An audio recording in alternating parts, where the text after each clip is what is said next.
Bien, pues vamos a meternos de lleno en el material de hoy. Tenemos sobre la mesa dos obras de la psiquiatra Marian Rojas Estapé, Cómo hacer que te pasen cosas buenas, y un documento más específico, Cómo bajar el cortisol.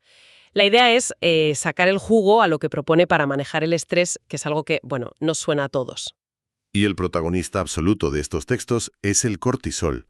La autora lo llama nuestro compañero de viaje, y creo que el objetivo de hoy es entender bien a este compañero, cuándo nos ayuda, cuándo se convierte en un problema serio, y sobre todo, qué podemos hacer para que no tome el control de nuestra vida. Claro, porque siempre oímos tengo el cortisol por las nubes, y suena a algo malísimo. Pero según entiendo por los textos, su función original es buena, ¿no? Es una herramienta de supervivencia, totalmente. Es nuestra alarma antiincendios. El material lo explica muy bien con un ejemplo. Estás en el cine, alguien grita ¡fuego! Y tu cuerpo se inunda de cortisol. En segundos, la sangre va a las piernas para que puedas correr, el corazón bombea a toda velocidad, tus pupilas se dilatan. Te prepara para la lucha o la huida. Sin cortisol nos habríamos extinguido. El problema es que nuestro cerebro no ha evolucionado tan rápido como nuestro mundo. Ya no nos persiguen leones, pero... Pero reaccionamos como si lo hicieran ante una fecha de entrega, una discusión de pareja o simplemente al leer las noticias. Exacto. El sistema de alarma se queda encendido permanentemente. Y ahí es cuando nuestro salvador se convierte en lo que la autora llama un agente tóxico. Cuando el cortisol está elevado de forma crónica, el cuerpo entra en un estado de emergencia constante. Y supongo que eso tiene consecuencias físicas, ¿no? Una cascada de efectos. Los textos describen cómo el sistema inmune se debilita y pillamos más resfriados, el sueño se altera. Y aparecen síntomas muy claros. Gente que de repente nota que se le cae más el pelo, problemas de colon irritable, migrañas. Esas contracturas en el cuello que no se van con nada. Es el cuerpo gritando que algo no va bien. Entendido el peligro, la pregunta es obvia. ¿Qué hacemos? Lo que me gusta del material es que no se queda en una única solución mágica, sino que ataca el problema desde frentes muy distintos. El más directo quizá sea el cuerpo, el ejercicio. Es la primera línea de defensa. El ejercicio fomenta la producción de serotonina y dopamina, que son, los neurotransmisores del bienestar. Nos ayudan a calmar la ansiedad y a sentirnos mejor. Pero aquí hay una advertencia muy importante, que a menudo pasamos por alto. Espera, y esto me pareció fascinante. Uno pensaría que para liberar estrés lo mejor es machacarse en el gimnasio, sudar toda la tensión. Pero los textos dicen que el ejercicio extremo puede ser contraproducente. ¿Cómo es posible? Porque el organismo, no distingue. Interpreta una sesión de ejercicio durísima y prolongada como una agresión, como otra amenaza más. ¿Y su respuesta es? Liberar más cortisol. El pico, de hecho, se alcanza entre los 30 y 45 minutos de actividad muy intensa. Por eso la recomendación es optar por un ejercicio suave o moderado. ¿Y hay alguna cifra concreta? Porque suave puede ser muy subjetivo. Sí, se cita un estudio del bioquímico Edward E. Hill, que es muy revelador. Concluyó que un ejercicio a tan solo el 40% de nuestra capacidad máxima es suficiente para reducir eficazmente los niveles de cortisol. O sea que no hace falta correr una maratón. Para nada. Y no solo importa el qué, sino el dónde. Se habla mucho del green exercise. El ejercicio al aire libre, la naturaleza. Exacto. Un estudio de la Universidad de Essex hizo un experimento curioso. Pusieron a gente a hacer ejercicio mientras veían imágenes de paisajes rurales agradables. ¿Y funcionó? El resultado fue una mejora muy significativa en su autoestima y estado de ánimo, mucho mayor que la del grupo que veía un entorno neutro. El contacto con la naturaleza, aunque sea visual, tiene un efecto calmante medible. Y todo esto del ejercicio y la naturaleza nos lleva a una molécula que los textos describen casi con reverencia, el BDNF, el factor neurotrófico derivado del cerebro. La llaman la proteína maravillosa. ¿Es para tanto? ¿Qué hace para merecer ese apodo? Pues, se lo ha ganado a pulso. El BDNF es como un fertilizante para el cerebro. Primero, estimula el nacimiento de nuevas neuronas, algo que hasta hace no mucho se creía imposible en adultos. Increíble. Segundo, fortalece las conexiones entre las neuronas que ya tenemos, mejorando la memoria y el aprendizaje. Y tercero, y esto es clave para nuestra conversación, actúa como un antiinflamatorio natural para el cerebro y ayuda a reducir los niveles de cortisol. Y lo contrario también es cierto, ¿no? Niveles bajos de BDNF se asocian con problemas serios. Sí, se relacionan con la depresión, el trastorno obsesivo-compulsivo e incluso con el Alzheimer. Lo bueno es que podemos hacer muchas cosas para potenciarlo. El deporte, como ya hemos dicho. El deporte es la principal. El doctor John Ratey de Harvard, una eminencia en este campo, dice que con 10 minutos de ejercicio moderado al día ya se notan los efectos. 10 minutos. Es que no es una meta inalcanzable. Desde luego que no. Pero no es solo el deporte. La lista es bastante amplia y apetecible. A ver. Bailar, por ejemplo. También una dieta sana, rica en alimentos como el chocolate negro, el aceite de oliva, los arándanos o la cúrcuma. Tomar el sol con moderación, pasear por la naturaleza, escuchar música. Y un punto fundamental, ¿Cuál? potenciar las relaciones sociales sanas. Ahí está. Acabas de tender un puente perfecto.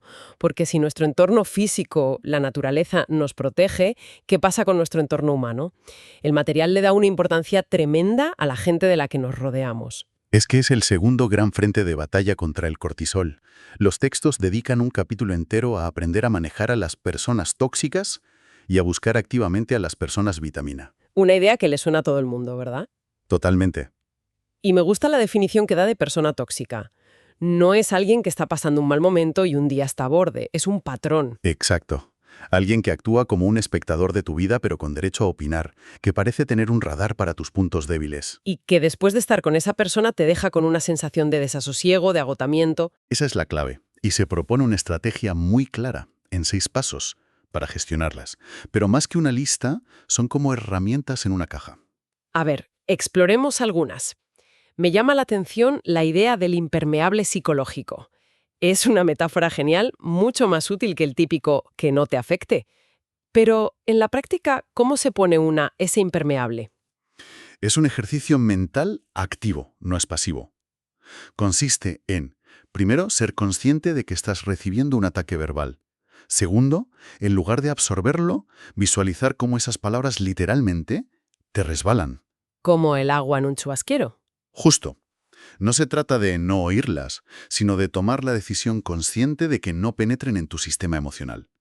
Requiere práctica, claro, pero es una forma de proteger tu espacio interior. Otra de las claves que me parece potente, pero también complicada, es la de comprender es aliviar.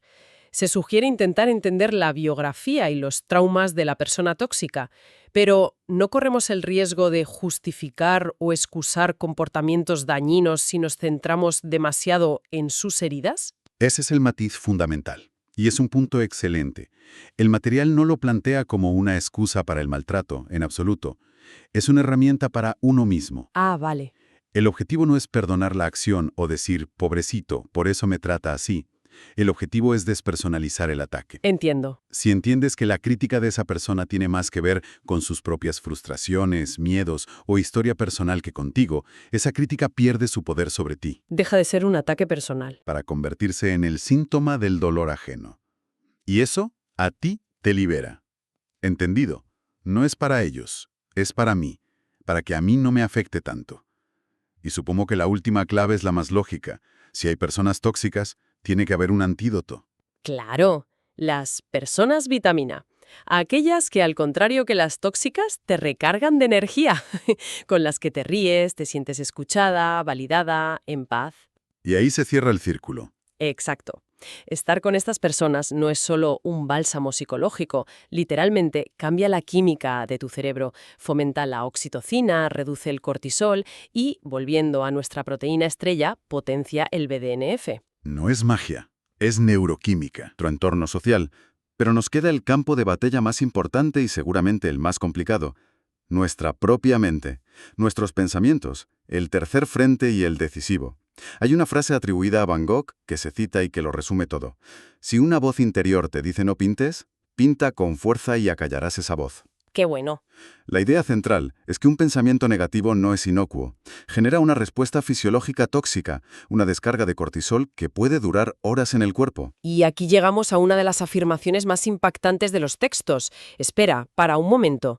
¿Me estás diciendo que mi cuerpo reacciona igual si me imagino un problema que si el problema está ocurriendo de verdad? Exactamente. Eso es tremendo. Explica muchísimas cosas sobre la ansiedad. Es que es la base de todo.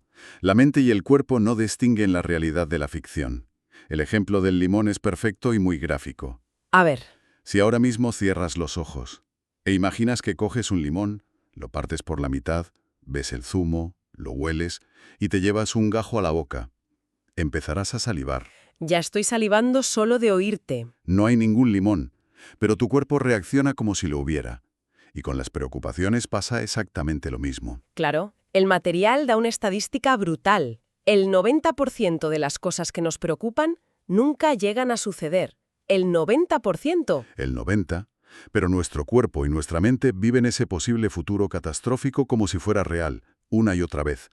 Cada vez que anticipamos el desastre, activamos el sistema de alerta y liberamos cortisol. Eso es la ansiedad. Eso es, vivir en un estado de amenaza por un futuro que en su mayor parte solo existe en nuestra imaginación. Claro, la ansiedad es el exceso de futuro. Pero también se habla del otro extremo, ¿no? El exceso de pasado, que se asocia más con la depresión y el resentimiento. Y aquí aparece una emoción de la que se habla mucho, la culpa. Se la describe como una de las emociones más tóxicas y destructivas que existen, porque te ancla. La culpa no te deja avanzar, te hunde en el remordimiento por algo que ya no puedes cambiar. Y puede venir de una voz interior, un juez interno muy severo, o de un entorno que constantemente te señala con lo que llaman el dedo acusador. Exacto. ¿Y cómo se sale de ese bucle? Porque es muy fácil quedarse atrapado ahí. Los textos proponen pautas muy prácticas. Sí, es una especie de protocolo. Primero, hacer una lista. Escribir las culpas que te asaltan, para sacarlas de la cabeza y mirarlas con distancia. Ponerlas en papel, eso es. Segundo, aceptarlas. Entender que somos humanos y cometemos errores, sin fustigarse. Y tercero, una visualización muy potente, imaginar que ese evento del pasado es un paisaje que ves por la ventanilla de un tren. Me gusta esa imagen. Ya ha pasado. Puedes seguir mirándolo por la ventana, pero el tren sigue avanzando. Ya no puedes bajarte a cambiarlo. Y hay una última pregunta, que me parece la más poderosa de todas para romper ese ciclo. La pregunta clave, sí. ¿Qué me estoy perdiendo de mi presente por vivir enganchado en la culpa del pasado? Esa pregunta te obliga a mirar a tu alrededor, a volver al aquí y a la ahora. Es una herramienta para forzar a la mente a salir de ese bucle que te roba la vida. Exacto. Entonces, si lo unimos todo, el mensaje es claro.